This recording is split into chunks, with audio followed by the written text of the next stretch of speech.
Aminado si Rain or Shine coach Yang na malaking kawalan para sa talk and text na si Jason Castro na nagtamo ng season-ending injury. Ang pangyayari ito ay nagbigay sa Rain or Shine painter na pagkakataon para makabawi sa kanilang semi-final playoff sa Parba Season Commissioner's Cup.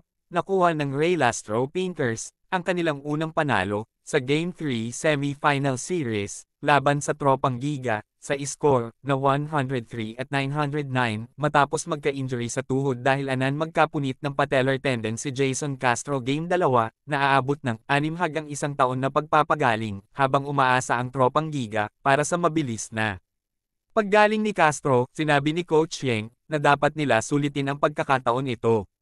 Ngayon wala ang 38 years old, veterano na si Castro na nagsisilbing playmaker at inspirasyon sa kanyang mga kasamahan. Ayon kay Yang, si Castro ang stabilizer ng Tropang Giga kapag naglalaro siya na mamanage ang kanyang minuto sa mga 20 plus, ay nakakapag-ambag ito ng quality minutes sa kanyang presensya sa court. Nagiging maganda ang laro ng kanyang mga kasamahan, dagdag pa ni Giyaw na isang malaking problema sa depensa at ang kanyang kakayang mag-assist, makashoot ng 3, at makapag-drive sa basketball. Bilang isang manlalaro, nawawalan ang tant ng average na 18.5 points, 3.5 rebound, at 4.0 assists, na sa unang 2 laro ng Best of 7 series, laban sa Rain or Shine, na lahat ay napanalunan ng Tropang Giga. Sobra ang respeto ni Coach Yang kay Castro, kaya't binibigyan niya ng payo ang kanyang mga batang player na pagmasdan kung paano naglalaro ang 3 times Venus Mivy. Sinabi rin niyan imodelo nila si Jason Castro. Ngayon wala si Castro, may pag-asa pa ba manalo ang Rain or Shine?